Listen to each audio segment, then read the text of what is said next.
Setelah sempat dipecat dari jabatan Wakil Ketua Komisi 3 DPR RI, kini politisi Partai Nasdem Ahmad Saroni bisa tersenyum lagi.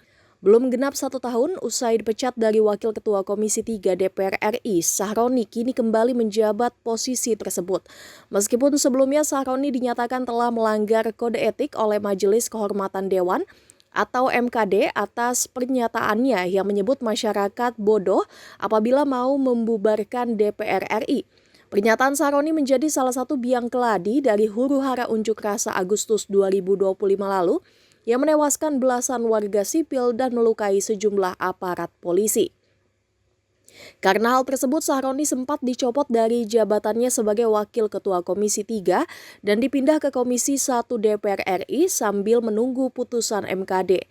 Saat sidang MKD, Saroni dinyatakan melanggar kode etik Dewan dan disanksi 6 bulan nonaktif sebagai anggota Dewan.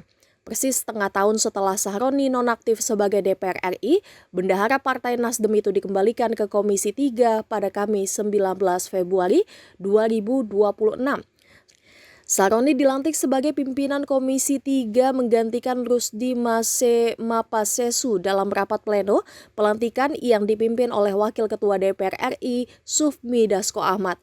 Rusdi Mase pindah ke Partai Solidaritas Indonesia atau PSI sehingga dicopot oleh Nasdem sebagai anggota DPR RI. Saat pelantikannya menjadi Wakil Ketua Komisi 3 DPR RI lagi, Saroni tampak bisa tersenyum kembali. Bahkan Saroni bisa bercanda sedikit seperti kepribadiannya semula sebelum rumahnya dijarah oleh warga. Saroni menyebut bahwa dirinya dirasa tidak perlu memperkenalkan diri lagi di hadapan Wakil Rakyat Komisi 3 DPR RI. Usai pelantikan, Saroni bahkan bisa tertawa lagi bersama dengan pimpinan DPR RI lainnya. Saroni tertawa terbahak saat Ketua Komisi 3 DPR RI Habibur Rahman bercanda soal kembalinya jabatan Saroni di Komisi 3 DPR RI. Diketahui pada akhir Agustus 2025 lalu, rumah Ahmad Saroni di Tanjung Priok, Jakarta Utara sempat dijarah warga. Pria yang karib disebut Sultan Tanjung Priok itu kehilangan sejumlah harta bendanya di rumah mewah miliknya. Saroni pun kemudian merobohkan rumah mewahnya usai dijarah.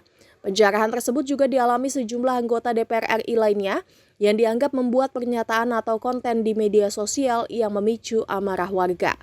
Untuk selanjutnya kami persilakan kepada Saudara Dr. Haji Ahmad Saroni SCM-Ikom untuk menempati kursi pimpinan dan kepada Ketua Komisi 3 DPR RI meneruskan rapat Komisi 3 dan izinkanlah saya meninggalkan rapat ini karena masih agenda yang lain. Kita serahkan palu sidang dulu. Kabar bisa saya langsung tanda tangan supaya langsung sah.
Ya, Assalamualaikum warahmatullahi wabarakatuh.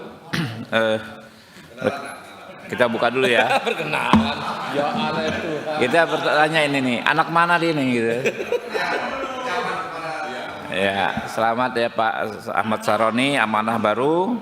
Ya, ini ke depan kita kan ini reses nih Pak ya. Tapi kemungkinan ada 1-2 acara RDPU yang mendesak kita gelar di masa reses Pak. Di antaranya satu ada terkait pelarangan ya, dugaan pelarangan beribadah, pendirian rumah ibadah masjid di mana di kawasan Harapan Indah Bekasi oleh pengembangnya PT Hasana Damai Putra. Ini indikasi pelanggaran hukum serius ya. Karena itu kita akan panggil 2 kali mangkir ya. 3 kali kita harus pastikan hadir ya. Mungkin itu, lain-lainnya ya kita selesaikan di masa sidang berikutnya. Mungkin itu ada Pak Saroni. Assalamualaikum warahmatullahi wabarakatuh. Selamat berpuasa dan terima kasih Pak Ketua dan teman-teman. Rasanya aneh kalau kenalan lagi ya. Dan terima kasih buat pimpinan MKD yang telah menyidangkan saya dan mudah-mudahan saya menjadi lebih baik ke depannya. Terima kasih. Ada tambahan Pak Dede? Cukup ya? Lupa subscribe ya.